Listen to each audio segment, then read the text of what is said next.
Après la poche de Royan, la pointe de Grave est nettoyée. La marine française a joué son rôle dans ces opérations combinées.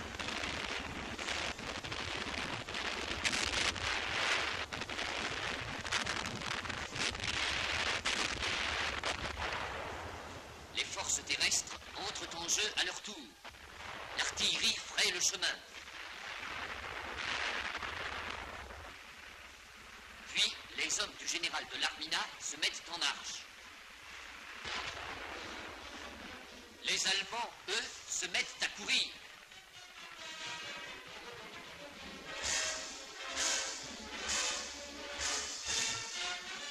La Gironde est ouverte. Le cadenas qui fermait Bordeaux est arraché. Sur le fort allemand, dont le commandant a été fait prisonnier, flotte enfin un drapeau sans croix gammée.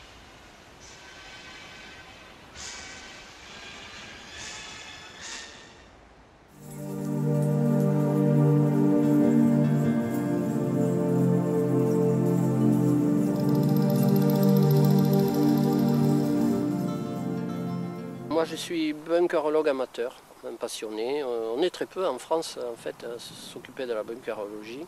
J'ai tous les plans pratiquement tous les plans de tous les bunkers de toute la pointe du Médoc. Donc il faut savoir qu'ici on a 350 bunkers et il y en a qui sont en double, par exemple là je suis sur un 622. En fait ici sur la pointe du Médoc on a presque toute la panoplie et la typologie des bunkers parce qu'ils ont tous une spécificité. Il y a les abris, il y a les réserves d'eau, il y a les casemates pour canons, il y a les infirmeries, etc. Ici, c'est une ville dans la ville.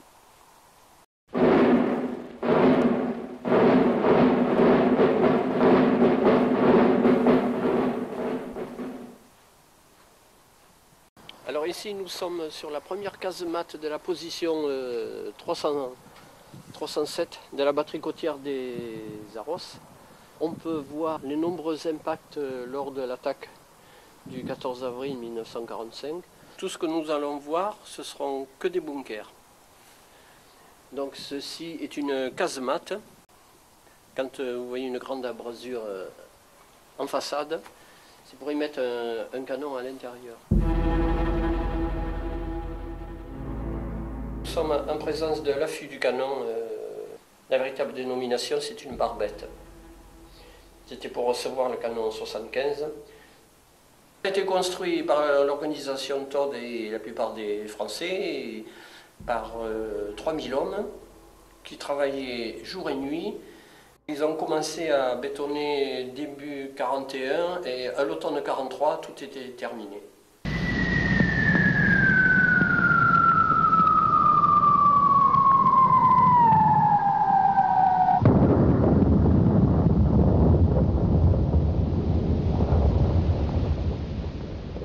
Alors ici, nous sommes dans le bunker d'abri, c'est un H621, sert à abriter les soldats de la casemate qu'on vient de visiter, et ainsi que la grande casemate pour canon, la M270.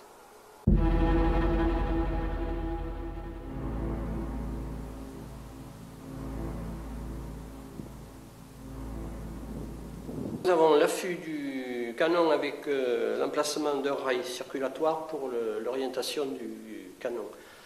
Je rappelle, calibre 164,7, poids 8 tonnes. Donc il se monte et se démonte en pièces détachées grâce au palan à chaîne avec les crochets que nous avons au plafond.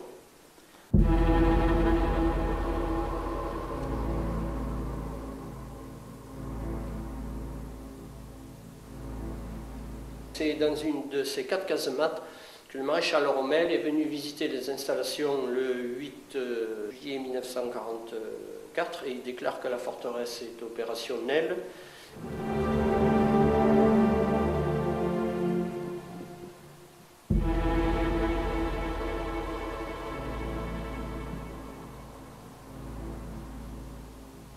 Alors ici, nous sommes dans le 151 Marine PC, c'est-à-dire poste de commandement. On en a 2 de ce type. Donc c'est un bunker très important, capacité de logement 27 hommes. On va dire un musée à ciel ouvert. Ce qu'on ne trouve pas dans un bunker, on pourra le retrouver dans un autre. Donc dans celui-ci, on va trouver des choses étonnantes, notamment une literie complète, une bannette complète avec 3 lits, et un créneau de tir qui fonctionne et un tube à air pour ravitailler en air frais un ventilateur. Alors ici nous sommes dans cette petite salle qui était réservée à l'officier. Donc on peut voir qu'elle a été attaquée parce que tous les montants latéraux ont été carbonisés avec des grenades incendiaires. Donc entre les montants on a des parties de fibrociment et par-dessus nous avons les briques.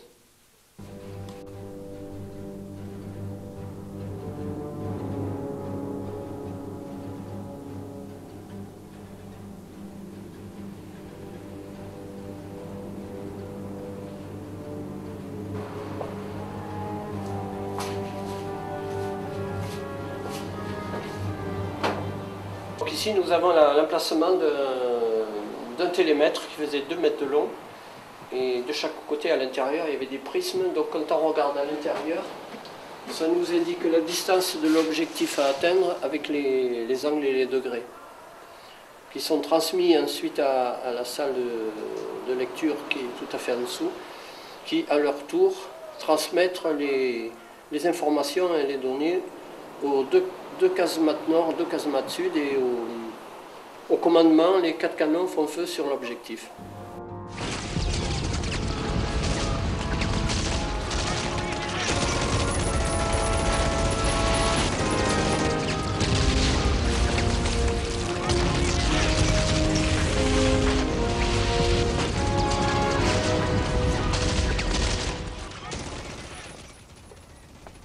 De sable depuis 65 ans atteignait, on va le voir à l'intérieur, 2 mètres voire plus. Parce qu'ici, moi je mesure 1,75 m et la couche de sable était ici. Donc rien qu'ici, il y en avait à peu près 2 mètres de haut. Et les portes qui sont en face là. Alors la couche de sable, elle était ici à 1,30 m, ce que j'ai mesuré avant les travaux. Donc cette salle a nécessité 3 mois de travail.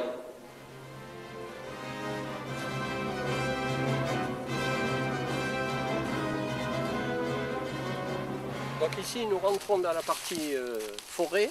On va rencontrer à partir de maintenant différents cratères, comme par exemple celui-ci, c'est un tir d'obus de marine tiré par la marine française au large, opération Vénérable avec le Duquesne de la Lorraine, le Oya et son escorte.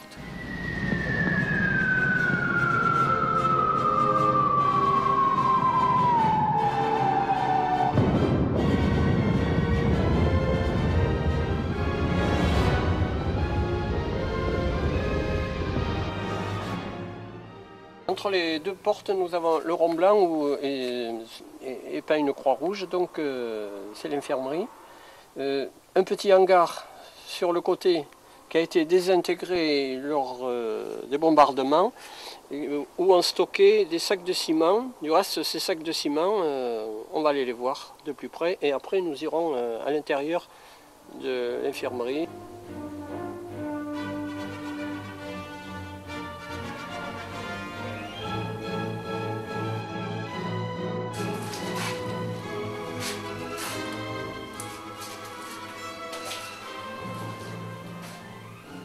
Donc la salle d'opération, antiquité entièrement carrelée à l'origine, donc il en reste quand même quelques parties. Et la particularité, c'est que c'était également carrelé au sol, avec des petits carreaux, qu'on trouve encore de nos jours dans certaines cuisines des villas à Soulac. Salle de ventilation avec des tubes peints à l'origine pour l'air frais et là pour l'air vicié.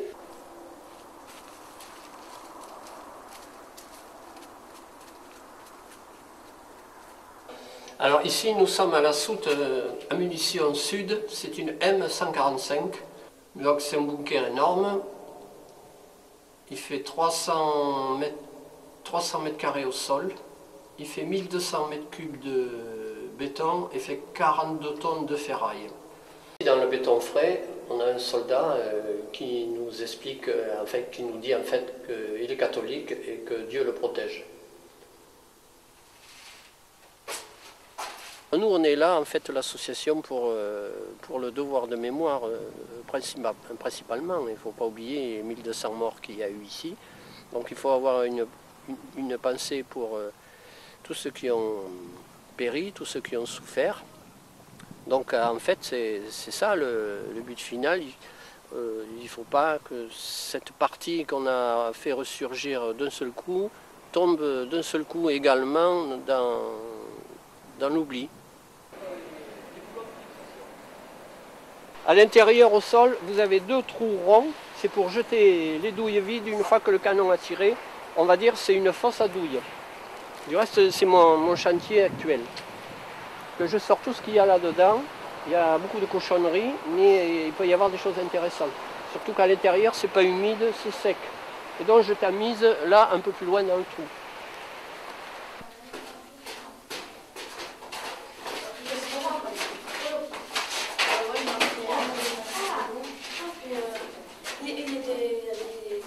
Voilà, vous descendez. Voilà, là, ici, c'est le pochoir. Je trouve que c'est très intéressant pour nous, pour comprendre qu'est-ce qu'il était, et pour nos enfants et petits-enfants pour raconter. Voilà, on va ressortir tous par le côté gauche et on se retrouve au-dessus. Tout est fait sur le même modèle. C'était tellement standardisé que ce qu'il y a aussi bien dans le nord de la France est identique à ce qu'il y a dans le sud, avec une petite différence, c'est qu'il y a quand même une valeur de conservation ici qui est pas mal du tout. On arrive à retrouver des pièces, c'est en parfait état, je dirais. Je pense qu'il faut le faire plus connaître. Maintenant, je trouve que la personne qui est le guide le fait très bien passer et je pense que c'est très important. C'est pour ça que je posais des questions sur comment est-ce qu'il avait eu ces informations, parce que ce sont des choses très précises et qui malheureusement, d'ici 10 ans, vont certainement disparaître.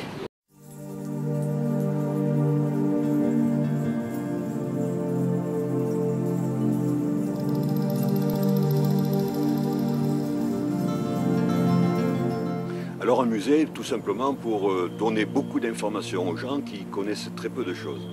D'abord à Soulac, pour ne parler que de Soulac, les habitants de Soulac ont toujours cru certaines choses, ils ont des idées reçues qui n'ont rien à voir avec la réalité. Donc là, vous avez 40 panneaux de documents qui vous donnent toute la réalité de ce qui s'est passé réellement en France et notamment à Soulac.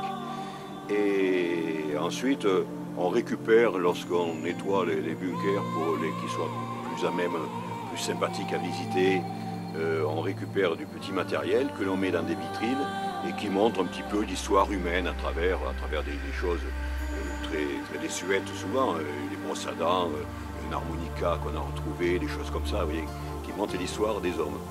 Et j'explique la souffrance des gens, le travail des gens, à travers cette forteresse, comment ça a été construit, pourquoi, etc. D'ailleurs, c'était au départ une forteresse française qui a été modifiée par les Allemands, mais c'était déjà au départ une forteresse française.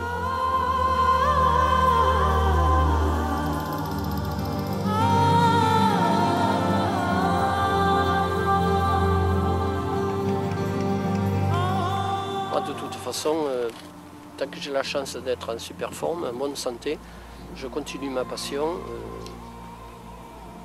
Avec quiconque veuille bien me suivre dans cette action.